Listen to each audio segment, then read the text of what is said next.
বন্ধুরা, চলো আজ তোমাদের সাথে এই হাতাটা সেলাই করা দেখাই আর একটা ফিশ কাটিং সালোয়ার সেলাই করা দেখাবো। কিভাবে অবলক ছাড়া আমি সেলাই করলাম, অবলক করার একদমই প্রয়োজন নেই, একদম অবলক করতে পেরেছি, নিজ হাতে অবলক করে দিয়েছি। সেই ভিডিওগুলোই তোমাদের সাথে শেয়ার করব। চলো স্ক্রিপ্ট না করে পুরো ভিডিওটা দেখতে থাকো। আর এই তো ফিশ কাটিং সালোয়ার কেমন হয়েছে অবশ্যই জানাতে ভুলবে না। আসসালামু আলাইকুম, ইলমা ডেলি ব্লগে তোমাদের সবাইকে স্বাগতম। আশা করি তোমরা যে যেখান থেকে ভিডিওটা দেখতেছো সবাই ভালো আছো, সুস্থ আছো। আলহামদুলিল্লাহ, তোমাদের দোয়া এবং ভালোবাসায় আমিও ভালো আছি। আর তোমাদের ভালোবাসা নিয়ে একটু একটু করে ধাপে ধাপে এগিয়ে যাওয়ার চেষ্টা করতেছি। তো অবশ্যই তোমরা সবাই আমার পাশে থাকবা আর পুরো ভিডিওটা স্ক্রিপ্ট না করে দেখতে থাকবা। আজকের ছোট্ট ভিডিওটা তোমাদের মাঝে শেয়ার করব, শুধু হাতা এবং সালোয়ারে কিছু ডিজাইন সেগুলো শেয়ার করব। তার জন্য চলে আসলাম প্রথমে মিশিংয়ে বসেই আমি হাতার যেই জোড়াটা আমি দেব সেই জোড়াটার মাঝে একটু ভাবলাম ডিজাইন করে দেই, তাহলে আমার জোড়াটাও দেখা যাবে না আর পুরো ড্রেসটাই দেখতেও একদম অসাধারণ সুন্দর লাগবে। তো এগুলো তোমরা দেখতেই পারছো, জর্জেট কাপড়গুলো আমি কিভাবে সেলাই করতেছি তোমরা একটু দেখো। প্রথমে আমি এই যে 2 ইঞ্চি চওড়া করে আমি এই কাপড়গুলো টুকরো কেটে নিয়েছিলাম। তো ওই টুকরোগুলো আমি এক এক করে ছমচা ভাঁজের মতো দিয়ে দেন পুরোটা আমি সেলাই করে নিচ্ছি। এই ভাঁজটা তোমরা কম বেশি সবাই দিতে পারো। তো এই তো আমি পরের অপর পাটটা আমি নিয়ে এটার উপরে আরেকটা চাপ সেলাই বসিয়ে দেব। এর উপরে আমি আস্তে আস্তে আলতো হাতে চাপ সেলাইটা দিয়ে নিচ্ছি। আর এটা হচ্ছে জর্জেট কাপড়, তাই যাতে অবলক না করা লাগে, তো আমি ওই পদ্ধতিতেই আমি এই কাজগুলো শেষ করতেছিলাম। তোমরা একটু ভালো করে লক্ষ্য করে এটা আমি উল্টিয়ে নিয়েছি। দেন এর ওপরে আমি আবার আরেকটা কাজ করব।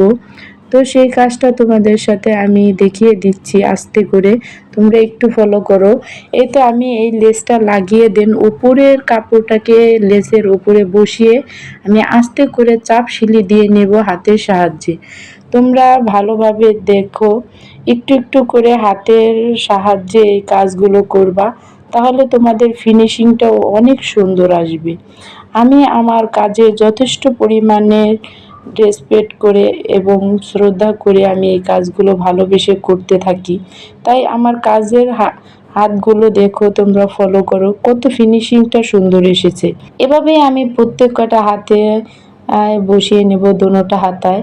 এই তো দেখো, এবার নিচের সাইডের আমি আরেকটা লেস লাগাবো। হাতার মুখটাও আমি লেসটা ব্যবহার করব, তাহলে ডিজাইনটা দেখতে আরো বেশি সুন্দর লাগবে এবং আকর্ষণীয় লাগবে।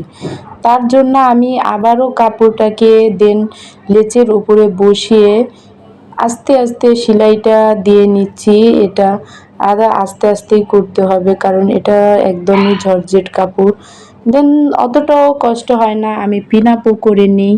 দেন আবার সরে সরে গেলে আমি একটু হাতের সাহায্যে একটু চেপে চেপে সোজা করে সেলাই করে নিলাম।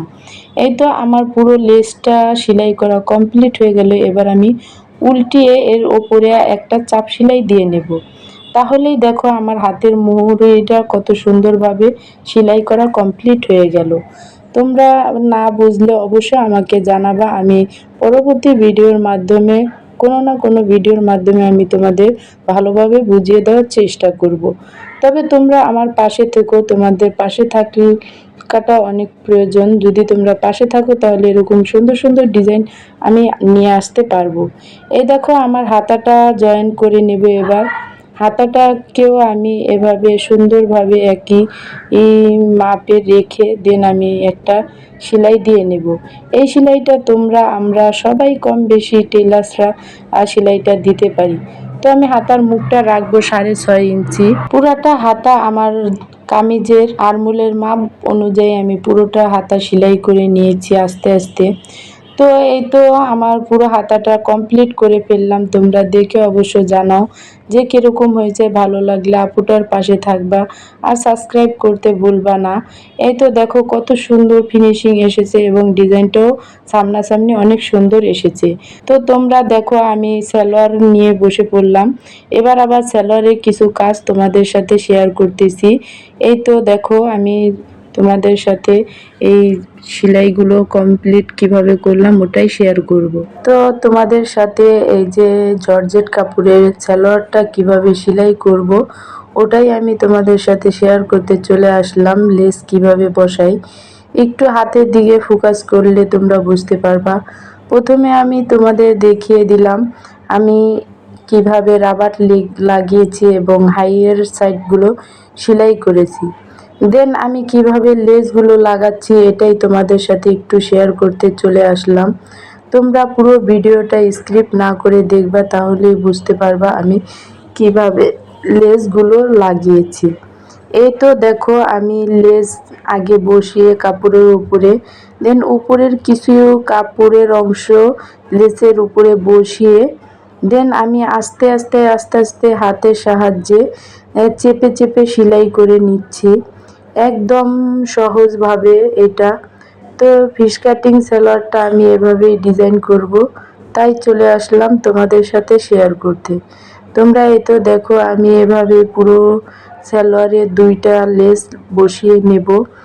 প্রথম লেসটাই আমি বসানো শুরু করেছি, তাই তোমাদের সাথেও শেয়ার করা শুরু করে দিয়েছি।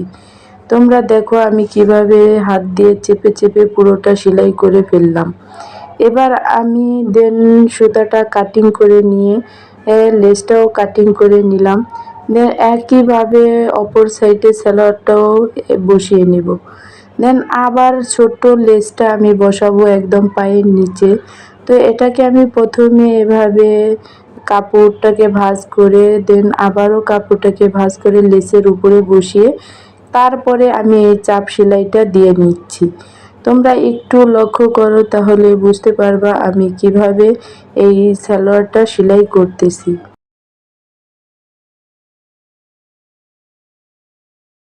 হাত দিয়ে একটু চাপ দিয়ে পুরোটা আমি সেলাই করে ফেললাম। দেখো আমার পুরো সালোয়ারটা লেস লাগানো হয়ে গেছে। এবার আমি আস্তে করে এই সালোয়ারটাকে উল্টিয়ে দিলাম।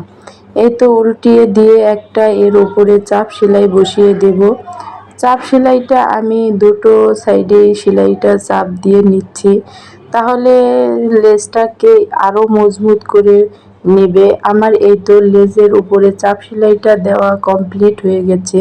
দেখো কত সুন্দরভাবে আমি পায়ের লেসটাকে বসিয়ে নিয়েছি। তোমরা একটু ভালো করে লক্ষ্য করো। এখানে আমার মোবাইলটা একটু লড়া পড়ছিল, কারণ এক হাত দিয়ে ভিডিও করতেছিলাম। তো এবার আবার তোমাদের আরেকটু জিনিস লক্ষ্য করার, এই যে লেসগুলো এবং সাইডের এই যে সিলিটা দেব, এখানে তোমরা ভালো করে একটু ফোকাস করো। এখানে আমি কিন্তু দোনোটাই ভাঁজ পিটে নিয়ে নিয়েছি পায়ের মুখগুলো সেলাই করার জন্য। এই তো দেখো আমি এই যে একইভাবে পায়ের মুখগুলো চেপে চেপে সেলাই করে নিচ্ছি। তোমাদের এই যে এই কাজগুলো দেখাচ্ছি, এগুলো দেখানোর আমার একটাই উদ্দেশ্য, যেরকম জর্জেট কাপড়ই হোক না কেন তোমরা চাইলেই যাতে অবলক না করতে হয়, তার জন্য তোমরা ইচ্ছে করলে এই যে আমার মতো এরকমভাবে সেলাই করতে পারো। তোমরা যদি আমার এই সেলাই ভিডিওটা আরও ডিটেলে দেখতে চাও, অবশ্যই আমাকে কমেন্টে জানিয়ে দেবা। এই তো দেখো আমি পুরো সেলাইটা কমপ্লিট করে নিলাম ভাঁজ সাইডে। এবার আমি এই যে দেখিয়ে দিচ্ছি, এটা কিন্তু উল্টা সাইড, এবার এটা ভাঁজ সাইড। এবার ভাঁজ সাইডে এই যে এভাবে আমি হাত দিয়ে ভেঙে নেব। তোমরা ভালো করে লক্ষ্য করো, তাহলেই বুঝতে পারবা।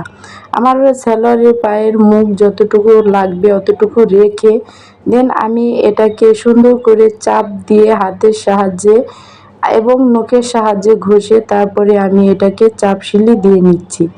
দেন এভাবেই আমি শুরুতে কলির সেলাইটা তোমাদের দেখিয়েছিলাম, কিন্তু আমি এই যে এখান দিয়ে পায়ের মুখটা সেলাই করব, তার জন্য আমি ওইটা তোমাদের শুধু সেলাইয়ের পরেই দেখিয়েছিলাম। দেন আমি ওখানেও এভাবেই সেলাই করেছি। তোমরা পুরো ডিটেলে দেখতে চাইলে অবশ্যই আমাকে কমেন্টে জানিয়ে যাবা। আর আমার এই সালোয়ারটা সেলাই ভিডিও তোমাদের মাঝে কীরকম লাগলো অবশ্যই জানাতে ভুলবা না। দেখো আমার পুরো সালোয়ারটা বানানো কমপ্লিট। এবার তোমরা বলো আমার ফিশ কাটিং সালোয়ারটা কি বানানো সুন্দর হয়েছে? এবার আমি তোমাদের একটু হাতের সাহায্যে দেখিয়ে দিচ্ছি। দেখো কত সুন্দরভাবে ফিনিশিংটা এসেছে। এই যে এখানে আমি একটা সিলি দিয়েছি, পুরো প্যান্টের যেই সিলিটা থাকে। দেন এভাবে আমি পুরো দোনোটা সেলাই দেখিয়ে দিলাম। দেখো তোমরা দেখলেই বুঝতে পারবা ঘেয়ারটা কত সুন্দর এসেছে এবং ফিনিশিংটাও কত সুন্দর এসেছে। তো এই তো দেখো আমি আমার এই জর্জেট কাপড়গুলো অবলক করা ছাড়াই সেলাই করে ফেললাম। তো তোমরা পুরো ভিডিওটা দেখে অবশ্যই যাই লাইক কমেন্ট শেয়ার করে সাবস্ক্রাইব করে পাশে থাকা বেল আইকন বাজিয়ে রাখবা, আমার পরবর্তী ভিডিও তোমাদের মাঝে দিব। তো আজকের ভিডিওটা এই পর্যন্তই। ভালো লাগলে লাইক কমেন্ট শেয়ার করে সাবস্ক্রাইব করে পাশে থাকা বেল আইকন বাজিয়ে রাখবা। সবাই ভালো থাকবা, সুস্থ থাকবা। আল্লাহ হাফেজ।